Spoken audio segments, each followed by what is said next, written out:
Chiefs head coach Andy Reid says he's optimistic that wide receiver Tyreek Hill will play Sunday against Oakland. At the half, Virginia Tech leads number 3 Michigan State 32-28 in college hoops. I'm Dan Beyer. We are Buckle! Winner, chicken dinner! The Aggies, the Jazz, the high schools. If it's the sport you care about, we're talking about it. The Full Court Press on Sports Talk Radio, 106.9 FM, 1390 AM. The Fan.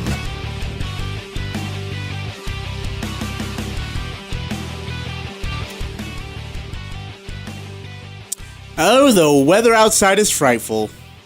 It's awesome. But inside here it is delightful. It's beautiful.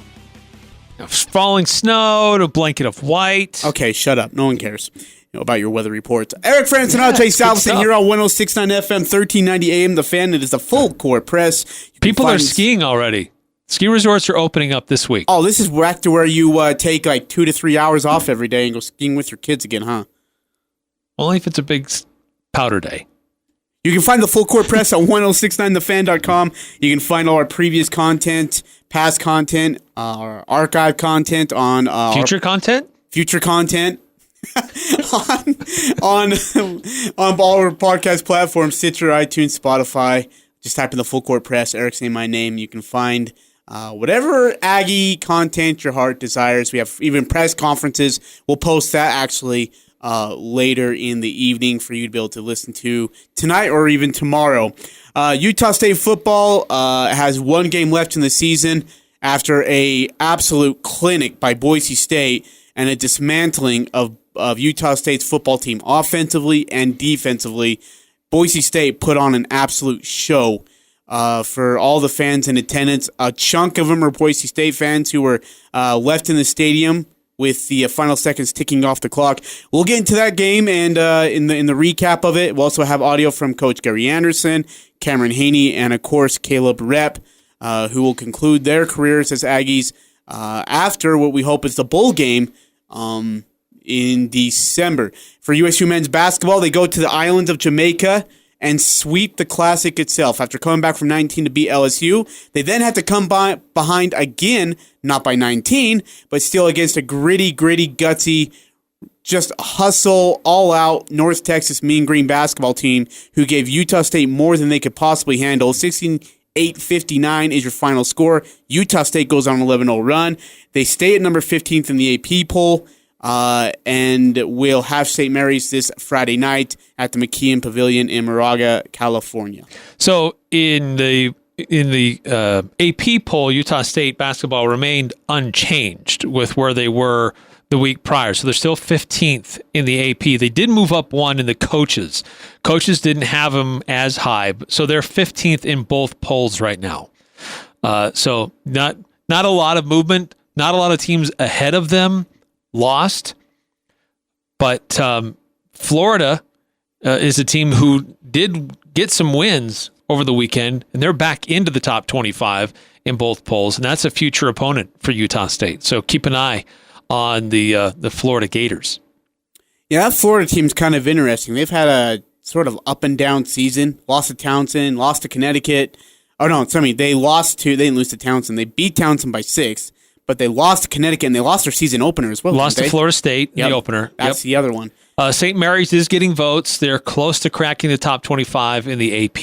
Yeah, they're still a little bit out from the coaches, but they are receiving votes in both polls. After their opening loss to Winthrop, they have gone on to win out since then. This game at St. Mary's should be a dandy. We all remember last year when St. Mary's faced Utah State Aggies. Everyone thought St. Mary's would run and roll over the Aggies as a speed bump. Instead, the Aggies walked out of there with a monstrous 20-point win, making their head coach, I love telling the story, but he looked up at the Jumbotron at the end of the game, and I'm quoting here, but he said, he kind of mouthed it out, but what the heck just happened? Yeah, they got embarrassed by Utah State a year ago, so you know that's on their mind. They have a lot of the guys on that team from last year are back. They want to challenge to be the top in the West Coast Conference, even though Gonzaga is still very, very good.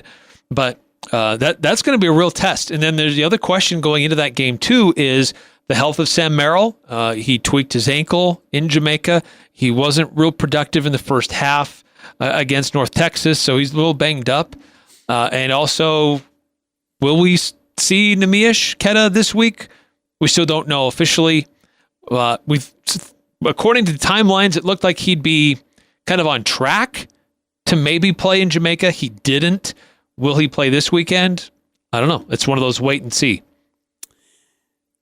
Yeah, here's the thing. This team's doing all of what they've done so far, being 8-0 without Neemias Queta, this top 10 draft pick of an NBA center, and they've been this good thus far. I don't see why you'd put him out there against St. Mary's. In fact, I almost think you wait maybe till conference play, not San Jose State, but Fresno State on December 7th. Right. You want to wait and give Nerman Cato enough time to be available and be healthy. Yes. To help Sam Morris. Oh, you're the best. Justin Chile and Fonzarella for this Utah State basketball team to keep rolling. If you're a Tribune subscriber, unsubscribe and become a Cache Valley Daily subscriber for life. Right now, do yourself a favor and don't waste your time with such horrific content. Okay, so I didn't catch this originally. I saw all this stuff going on Twitter last night. I'm like, what? What's going on? You would have gone mad. All these Aggie fans are throwing nuts. Crazy things. Like they keep tagging the Tribune. I'm like, I clearly have missed something. So, of course, after the Boise State loss, in fact, I'm going to pull it up here just to make sure I don't. After the Boise State loss, Tribune writes an article based, pretty much ripping on, oh my gosh, I got these ads like popping up right on my screen. Don't you hate that? Yes. When you're just trying to do something, you got ads. We got to talk to Holy IT. cow. Okay, anyways, there we go. Anyway, so after the Boise State loss, they had this Select Tribune want to come out and put out an article about what about the recap of the game and the struggles that Utah State's having, especially on the defensive side. And I've got to be honest, it blew my mind when I read the title of the article. I'm still trying to. Where is it? I got it. Let's see here. I have it. I'm sorry. I really am sorry. I have it. But it's from the Salt Lake Tribune. I think it's from their sports side. I can't even find it. I don't even know where it's at. Doggone it. Well, summarize. Anyways, they call David Woodward, right? He's out for the season. They said, without David Woodley. And it was like, excuse me? Did you just call him David Woodley? Oh, my gosh. Did you just call a kid who's, at the time, a Butkus finalist? Well, I guess watch list, I should say. Did you just call him Woodley? And then, in the article, of course, as we all know, DJ Williams had two ejected. unsportsmanlike, so he gets disqualified. Yep, thank you. Appreciate that. He gets... Oh, and they've actually... No, never mind. I thought they deleted it.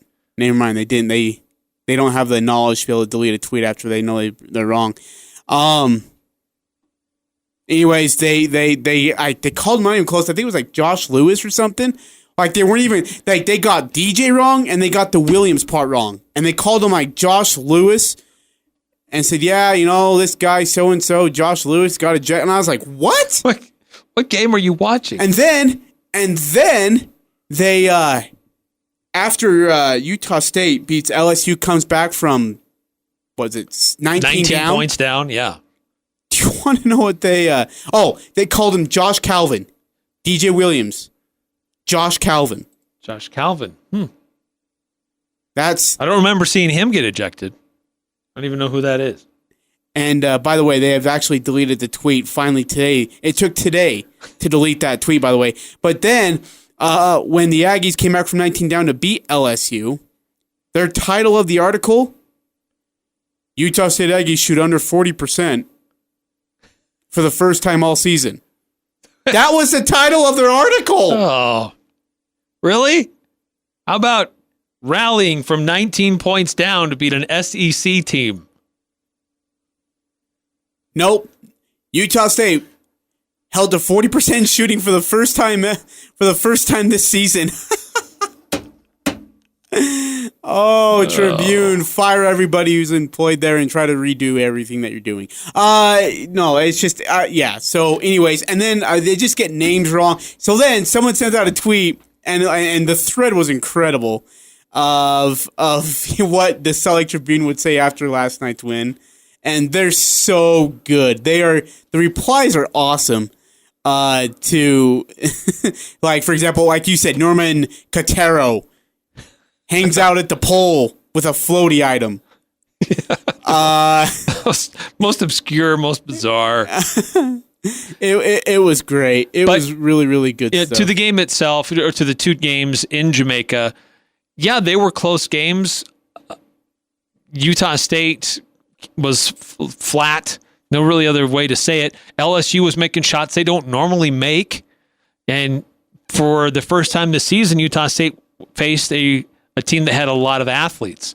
So it took them some time to figure it out. But let's give credit to the adjustments that they made and how they dialed up their defensive pressure and how Sam Merrill took over and Diogo Brito had great moments. And then in the North Texas game, Alfonso came through and had a huge second half. There's a lot of great things the way Utah State were able to pull those two wins out. Yeah, North Texas isn't great. It's surprising that they were even that close in the game. But the role players really stepped up and had key moments and key stretches for Utah State basketball. It just illustrates the depth of this basketball team. No, it really does. And that's the thing you got to remember is, and by the way, you can find my thread of notes that I do, thanks to the Media Relations Department. I do it on Twitter, at Ajay Salvesen. That's one of the things that stood out to me, that the reserves for Utah State outscored North Texas bench. And I'm just looking for the number right here because I don't want to get this wrong. I'm sorry. I should be more prepared. The final on the bench was 36-4? I think that's what it was versus LSU. It was on the bench. It was 34-9 versus North Texas. It was 36-4 versus LSU. They've outscored the opposition's bench in every game this season. It's incredible. It's a deep bench. It was a little bit of a shorter bench Sunday. Yeah. It wasn't a deep rotation. Not a lot of guys. Dorius didn't even play. Saw time. So that I found that a little bit interesting. But yeah, they played 1, 2, 3.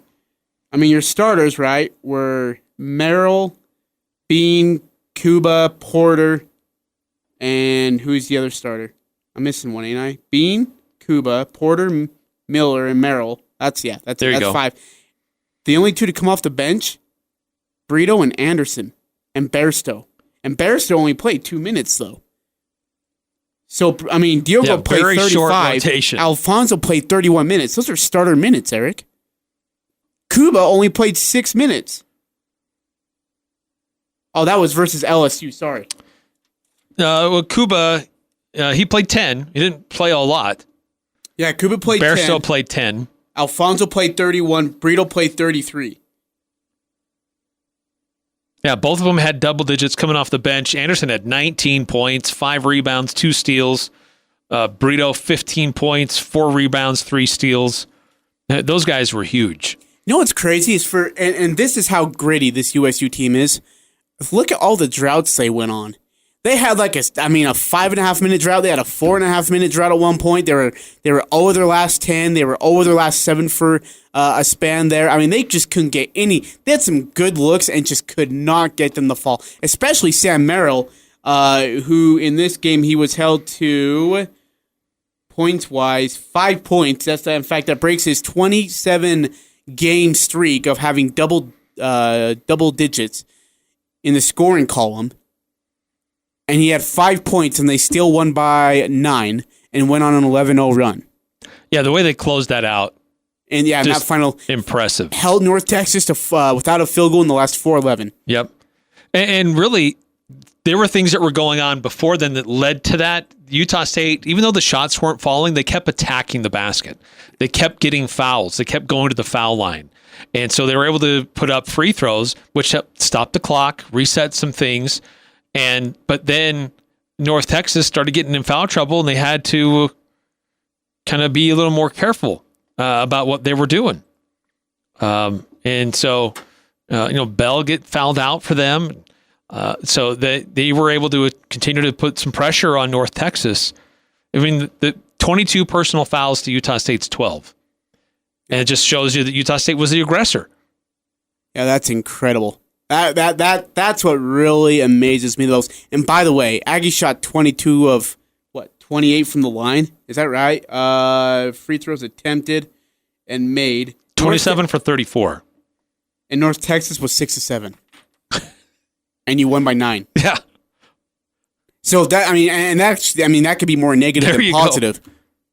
Well, I mean, you're not fouling them, and you're being the aggressor. You're in attack mode, and you get to the line. 27 points came from the free throw line. So North Texas did a better job of making their shots. Utah State did a better job of doing what needed to be done to win the game. Closing out a game. Yeah. Utah State's a perfect 7-0 on the year, Eric, marking the best start for the Aggies since USU started 8-0 in the 61-62 season. The 7-0 record, so I said they were 8-0, sorry. The 7-0 record is also tied for the fourth best start in school history, behind, of course, that 8-0 61-62 team, and then two teams who started 9-0, the 1917-18 team and the 38-39 squad team. That's what's on the line this Friday night at McKeon Pavilion in Moraga, California versus St. Mary's Gales.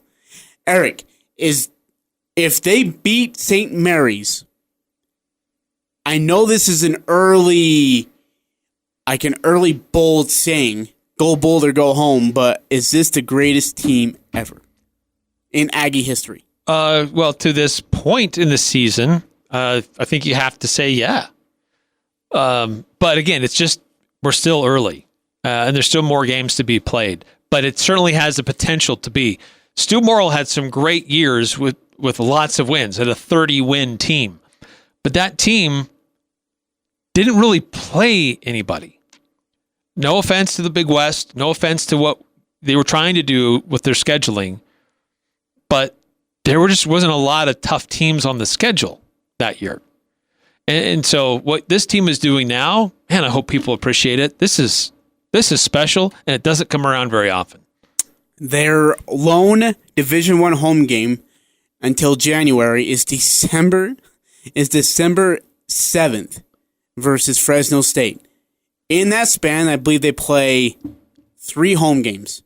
St. Catherine on December 10th, Fresno State, and then their home versus Evergreen on December 28th. That's it. That's all you get. You had the 5 home straight games to start, and now they're on the road for a chunk of it in a brutal traveling schedule until January when conference play gets underway and things kind of get back to that routine sense for them, and that's something I'm sure they're looking forward to as well. That's a brutal road schedule they got coming up. I want to get your thoughts later on about Utah State football and just I'm just going to say a butt kicking they took at the hands of Boise State, who came ready to play. We'll get that because you got to check out for the 5 o'clock hour. So we'll get that here later on in this hour. I want to start hearing the top 25 football action. We'll move to the gridiron side of the college athletics. Ohio State 28-17 winners over Penn State. I believe and I feel like, Eric, that solidifies their spot as of right now into the College 4 football playoff. Yes or no? Even if they lose the Big Ten title game. I was going to say, do they need to win out? I don't know. It may have, because even if they lose, it'll be to at that time, if they lose to Michigan, to beat their top 10 team in the AP. So I don't know if it solidifies their place or not, but the way that they're playing, I don't see that they're not going to be there. Meanwhile, lost the place. Meanwhile, Georgia squeaks by Texas A&M 19-13. Alabama just barely gets by Western Carolina 66-3. And looking at that, Eric, Alabama playing for style points. Is it going to help them enough as of right now, looking into a crystal ball for tomorrow night's playoff rankings that come out, is it enough to help them keep that position at 5? I don't know that game alone really matters, will make that much of a difference to the committee. I think maybe to see that, okay, they don't have Tua, they can still score. Okay, great.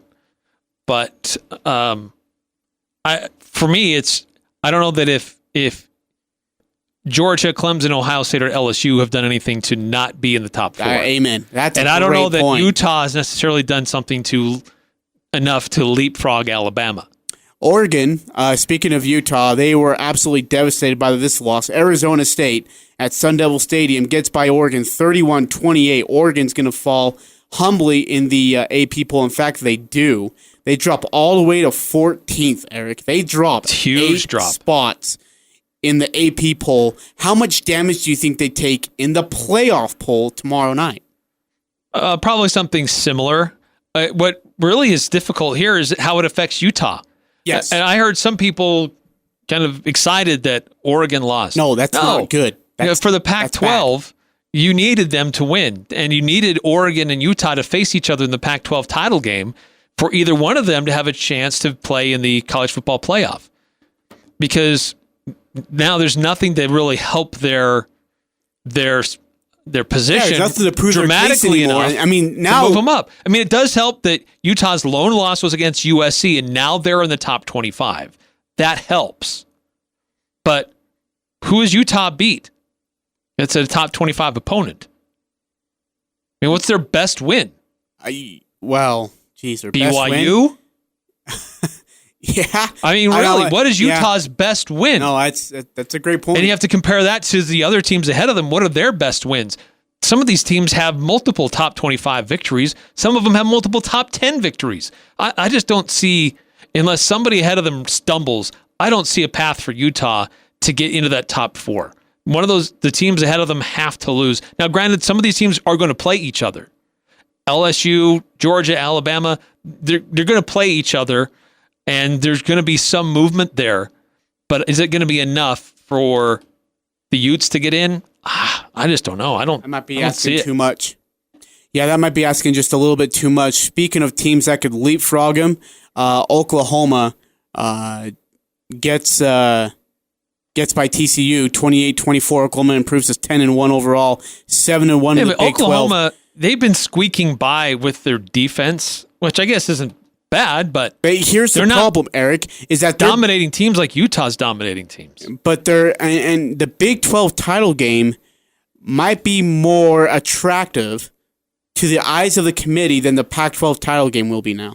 Yeah, well, it's true. Could be Oklahoma and Baylor, right? Yeah, Baylor right now, they sit at 14 in the rankings. Is that correct? No, they were 11th in the AP 11th. And 10th in the coaches. So they jumped up a huge amount of spots then because they beat Texas 24-10, improved to 10-1 as well, 7-1 in the Big 12. This is just, it's pure chaos. I'm just trying to figure it out right here as I stare at it. And I guess nothing will really make sense until conference championship weekend, right? Because then you got 19 Cincinnati, 18 Memphis. That's big for Boise State after beating Utah State. They play each other this Saturday. And may play each other again they play each other Friday. Friday night, yep. Friday afternoon. They might see each other again in the conference championship. Meanwhile, Boise State gets Colorado State 4-7, 3-4 is their record. Boise State, we all know the story there. They are now playing for a conference championship versus Hawaii in 2 weeks. Ohio State, as you mentioned, they'll get Michigan. Jim Harbaugh has not beaten Ohio State yet. Let me ask you something. They are 9-2 overall, 6-2 in the Big Ten. They might get to the Outback Bowl. Is Jim Harbaugh going to get axed for not beating Ohio State? He shouldn't. He's got his team back up into the top 10. Yeah, he hasn't been able to win the big games, but his team's improving. They're still a good team. I don't think he should get axed. I think he should get axed just because I don't like him. The way he acts sometimes is so annoying. Alabama and Auburn. This is a big one as well. At Auburn, by the way, who stands at 8-3, 4-3 in the SEC. Alabama, of course, 10-1, 6-1 in the SEC, and will not participate in the SEC championship now, as LSU will be that team to do so. On the other side, it will be Georgia, who, by the way, gets Georgia Tech at Georgia Tech. 3-8 is the Yellow Jackets. Later in the day, Wisconsin plays Minnesota, big Big Ten matchup. 12 versus 10, Wisconsin 12, Minnesota 10. Or actually, that's not correct. Hold on. What is Minnesota ranked right now? Minnesota is 9th. Sorry. And Wisconsin is 13th. Yeah, Minnesota is ranked 9th in both polls. Notre Dame's will be at Stanford. Notre Dame currently sits as a independent team. They're 15th. They're at 9-2. Mm-hmm. What's our primetime game? Do we have one? Oh, it's Oklahoma and Oklahoma State. Oh, it's the what is that? The Bedlam battle. Oklahoma's number 9th. No, not 9th, but they're what are they? 7th, 8th? Oklahoma is 7th in both polls right Holy now. cow! So they're nipping at the heels of Utah.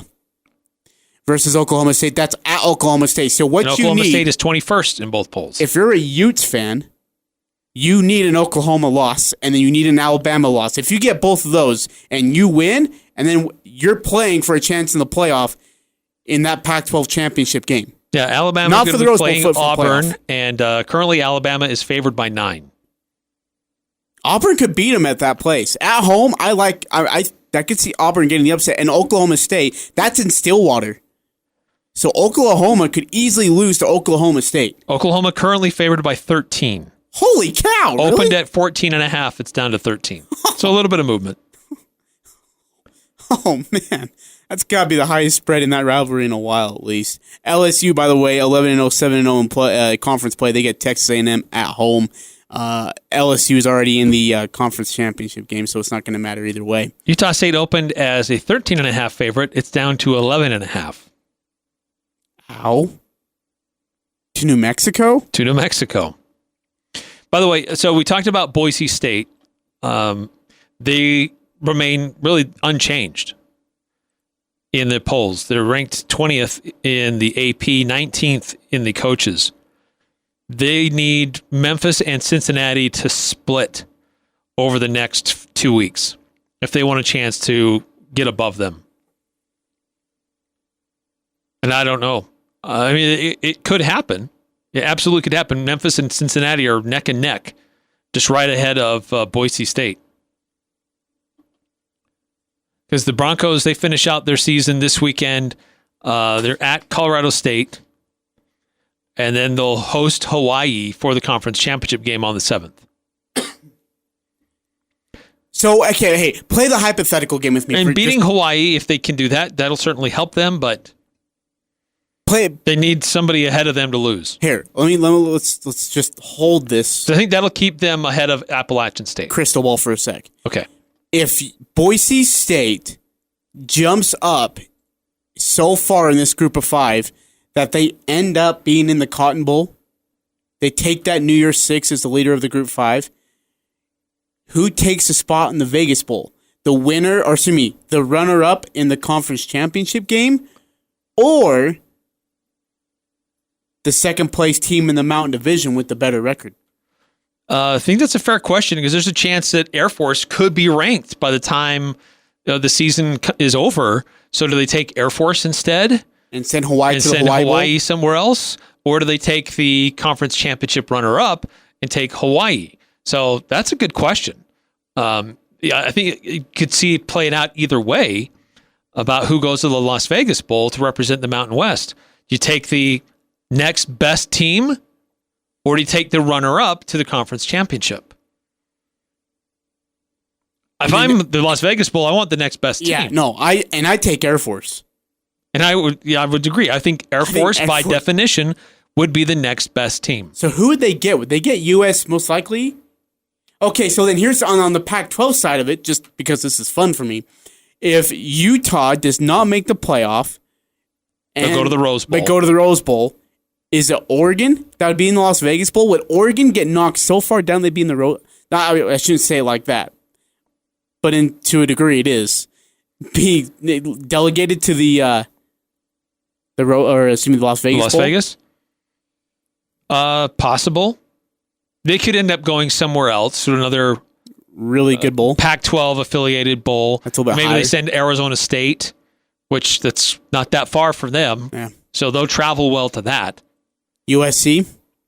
USC could be a possibility as well. I know they've been there a lot. They're probably I don't know if they're sick of Vegas, but yeah, I don't think they'll be sick of Vegas. And by the way, I like Air Force versus any Pac-12 team. I think Air Force is such a disciplined, just technique sound football team. Well, no Pac-12 team has played against anything like that. Yeah. And you can't replicate it in your practice, by the way. You can't. Hey, we need you to run the triple option. What's that, coach? The wishbone. Never heard of it. The dog? I mean, I see Air Force dominating any team that comes out of there. Air Force is effectively ranked 26th. They're just on the fringe. Poll, so they're wait, where are they at in the outside. AP poll? The AP, they're receiving votes, so they would be 29th. They're still that far down, huh? That's mean. San Diego State and Hawaii are also receiving votes in the coaches poll. Well, okay then. Did that Hawaii-San Diego State score surprise you? No. The winner did, though. I thought San Diego State was going to beat them. San Diego State has struggled offensively for the last couple of weeks. And we know they have a great defense, but their offense just doesn't what produce. happened, by the way? And Hawaii wins at 14-11. Now, the game was in Hawaii. That was San Diego's first loss on the road. They had been undefeated on the road. But the conference division, or the West Division, on the line, a chance to play for the conference championship. San Diego State just kind of laid an egg. So give it to Hawaii. I mean, they've had a decent year. 8-4 overall, 5-3 in Mountain West play. I'm impressed, but at the same time, I'm disappointed that Hawaii's in the championship game. Like, they need to make it so that the two best teams in the conference are in. Eliminate the divisions. It's not working. Put the two best teams in there. The two best teams are Air Force and Boise State. Let them duke it out. The other score that surprised me, Nevada winning at Fresno State. The Bulldogs just surprised. Nevada's they're not really that great. I mean, they have won 7 games. I have to give them that. But I thought Fresno State could have and probably should have won that game. So they are out of bowl contention now. If Fresno would have won, they would have had one more chance to get to bowl eligibility. And Nevada is going to face UNLV, and they'll probably win that game. Maybe. Who knows? I mean, UNLV today announced that they're firing Coach Sanchez, so maybe the team rallies around it and say, hey, let's get one more for Coach. But kind of a surprising weekend in the Mountain West. All right, we're going to take a break. Step aside, coming back. NBA basketball. We'll get you caught up on the Utah Jazz over the weekend. They got Milwaukee tonight here on this very station, 106.9 FM, 1390 AM. You'll hear part of the pregame, and then, of course, you hear the entirety of the play-by-play call with David Locke and Ron Boone. And then, of course, some major changes in the NBA could be coming because they want to mix things up. Are we talking about reseeding in the conference finals and a mid-season tournament? We'll get you the details. Eric Frandsen, Ajay, Salvesen, Full Court Press. The Full Court Press. Connect with us on Facebook, Twitter, and online at 1069thefan.com.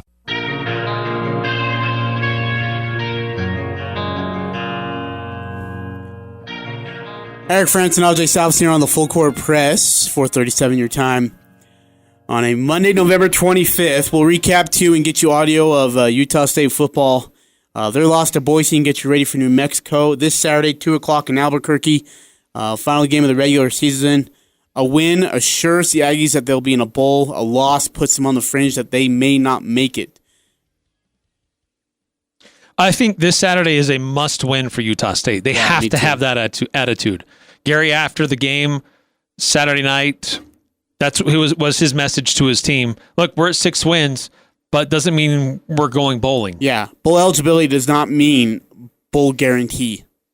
It just means you're eligible. Eric, this NBA there's some needed adjustments in it.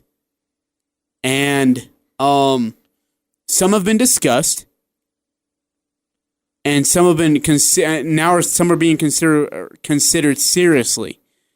A couple of these, and this is just based on ideas that they're discussing for the 2021 season. But there is talk of the following changes. Are you ready for this? The adoption of an in-season term between Thanksgiving and Christmas, a postseason play-in, and the traditional regular season schedule would be reduced from 82 games, with most teams playing 78 to 79 games. Now, there's a small possibility of a team playing a maximum of 83 games based on a possible tournament and play-in scenario. For the in-season tournament, the NBA is focused on a 30-team participation that begins with a divisional group stage of scheduled regular season games. Those games are pre-knockout round and would be part of the regular season schedule. 6 divisional winners based on home and road records in the group stage. And the 2 teams with the next best records would advance to a single elimination knockout round. Keeping up, those teams could each potentially compete in the quarterfinals, semifinals, and finals. Now, the proposals exist that that would compensate players and coaches for advancing and winning the tournament. Even with possible passage, the NBA has no illusions, according to sources, that it will get the entire league to make an immediate enthusiastic commitment to the importance of competing for an in-season tournament championship, but it believes that it would come with time and tradition. Thoughts? Okay, so walk this back for me because I'm slow. No, it's okay. So there's right now the NBA plays 82 games. Yeah. And based upon how well you do during those 82 games, determines where you go, like where your seed is in the playoffs.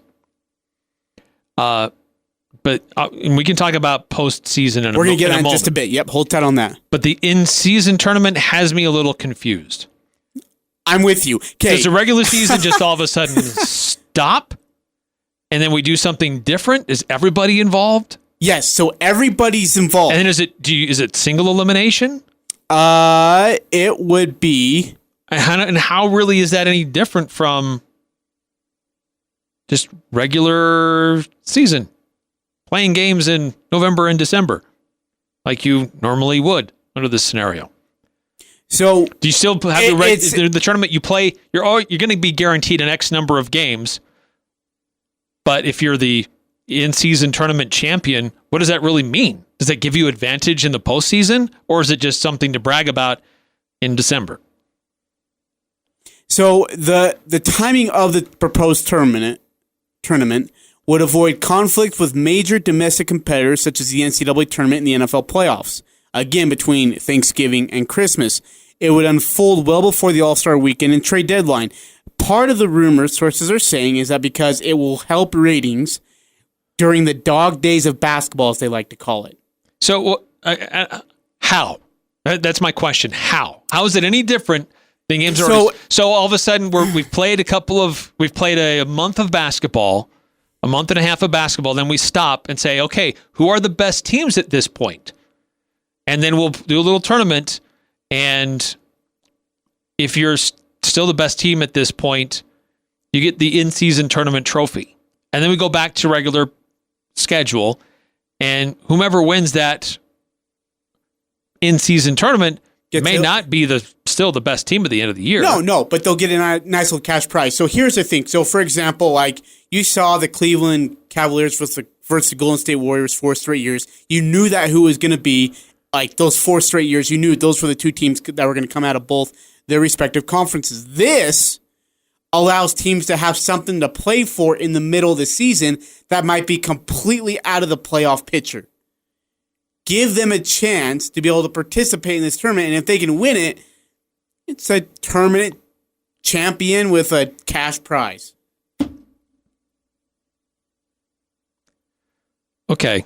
No. I mean, when I think about it, I say, look, it's easy to envision a lot of teams, especially veteran teams, who are preparing for deep playoff runs, not taking the tournament seriously because they're going to be like, look, this thing is a whoopity-daw, no one cares. Now, at the same time, though, there's no really downside to just, why not?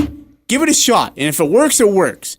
But it just kind of rebrands the regular season much more than just being a blah. So you'd have a divisional group stage, and that happens during what's already in the regular season. So regular season games are just, okay, when you play this game, it's already on your schedule, but it also counts to this divisional stage. Then you have those, I guess you're calling them pre-knockout round games. That's part of the regular season schedule. So then you have 6 division winners, and that's based on home and road records in that group stage. And then the 2 teams with the next best records would advance to a single elimination knockout round. So that's where, because if you don't advance, then you're out. You don't play. So I guess it's like a mid-season break for some teams. But there are teams that could play in a quarterfinal, a semifinal, and a final. And talk about compensation to players and teams for each round that they continue to win. So they have a little skin in the game. Yeah. There's incentive. But again, it's those teams that know they're going to make the playoffs, so they're going to be, are they going to really take it seriously? Are they going to be like, we've got bigger fish to fry than winning a tournament in the mid-season in November to Christmas? I like the idea of trying to spice up the regular season. Not a huge fan, especially when they're like, we're going to reduce the season to 78 or 79 games. That's 3-game difference. Like, what good does it do? Yeah, I mean, the only thing, it seems like odd timing to do it because you have players with non-guaranteed contracts. The trade deadline is still a month or 2 away. So whatever happens in November, December, you could be looking at a very different team, maybe not very different, but a slightly different team that could make a difference later on. But maybe participation in this kind of a tournament has an opportunity for somebody to stand out. And as it narrows down in a single elimination, just 1 game at a time, adds a little bit of excitement. It gets people thinking about NBA basketball, who may not until after December. Maybe. I mean, I have to see how it looks on paper to really, because right now it's just conceptual, and I'm still having a hard time understanding why that makes a lot of sense this time of year. Sure. And then finally, Eric, there would also be a 4-team play-in for the final 2 spots. Here, get this. This is how it works. 2 4-team tournaments featuring the 7th, 8th, and 9th and 10th seeds in each conference. 7th seed would play the 8th seed, with the winner of that single game earning the 7th spot. The 9th seed would play the 10th seed, with the winner of that game facing the loser of the 7 versus 8 matchup for the final playoff spot.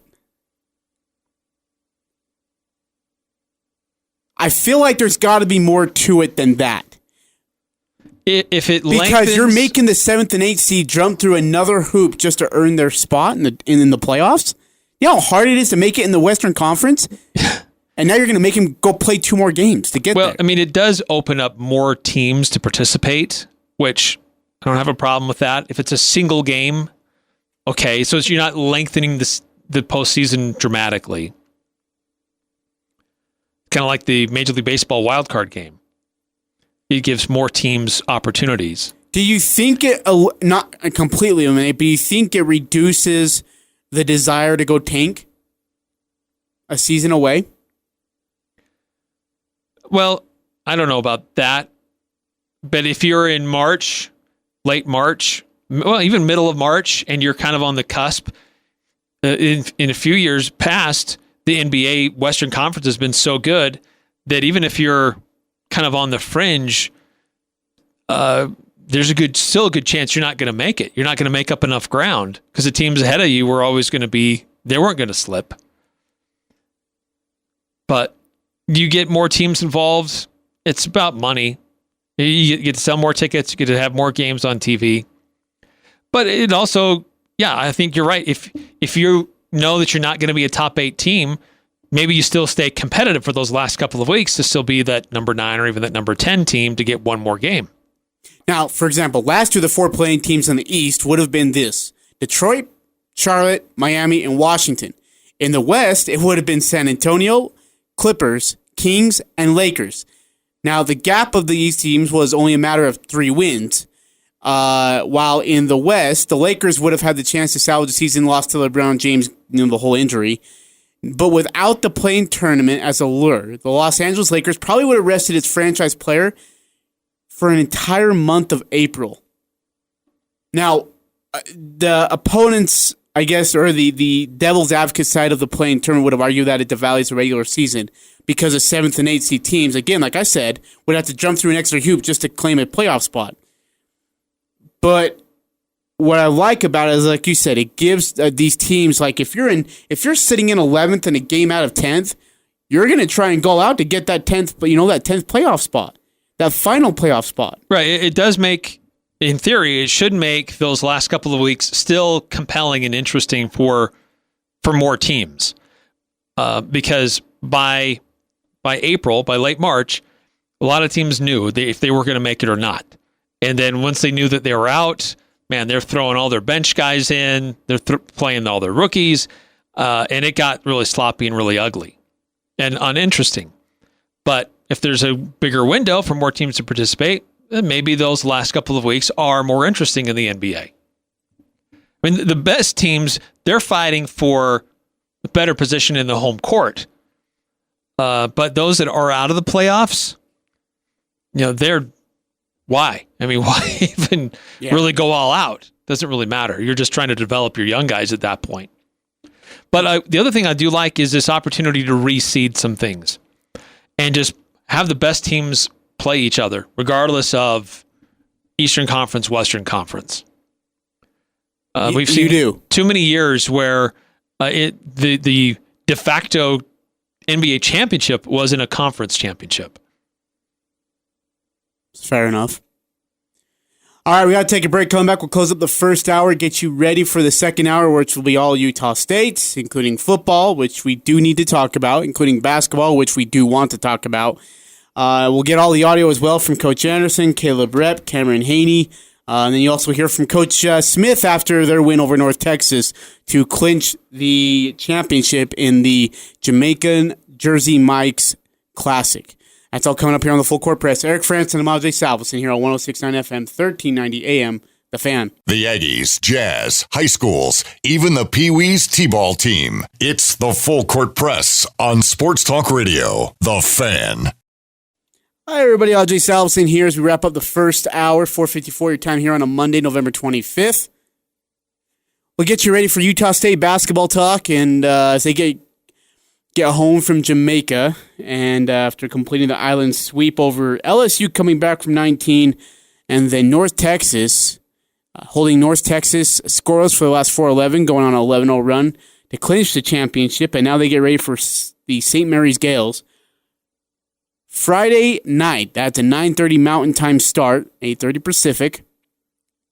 Aggies don't move up in the polls. They stay at 15. In fact, a lot of that poll stayed pretty quiet for the most part, 1 through 15. Utah State football will get ready for the New Mexico Lobos on Saturday. Bob Davie, will he have a job? By the way, UNLV's coach was let go. Tony Sanchez let go earlier today. The coach from Bishop High School, where he had a sterling record, then came to Division I college football and found out things the hard way. Left with a losing record. Is Bob Davie last after this year? He's had some health problems, obviously.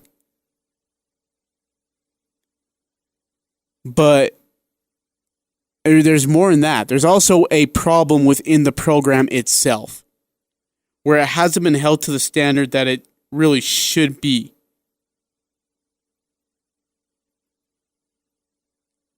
And he's a big reason why. Speaking of coaches that will no longer be at Utah State, in college sports, I should say, college athletics. Jerry Finkbeiner will not be returning to Utah State women's basketball as their head coach. In fact, he's stepping down. Remember earlier this month that he was taking a medical leave of absence for a non-life-threatening health condition. And so after that, it's been officially announced that he will not be the head coach. In fact, the associate head coach, Ben Finkbeiner, will oversee the program and be the interim head coach for the remainder of this season. Second hour coming up. I'm Dan Patrick, and this is Above the Noise. Early on in their Super Bowl run, the Patriots didn't have a high-powered offense. They won with special teams, defense, and timely plays from Tom Brady. Now that we're on the other end of the dynasty, the Patriots once again look like that team from the early 2000s. They beat the Cowboys yesterday with defense and special teams. The sloppy weather contributed to the outcome, but that's basically been the story all year long with this team. That might make some fans a little uncomfortable, and Brady doesn't like it much either. But they are 10-1 and working towards having home field advantage throughout the playoffs. The difference between New England's style now compared to then is how much offense there is in the league. You'd expect that the Patriots are going to be in a shootout at some point, and we'll see. Bill Belichick's mentor, Bill Parcells, always said you are what your record says you are. The Patriots' record says they're great, even if the wins aren't quite as pretty as we're accustomed to. I'm Dan Patrick, and this is Above the Noise.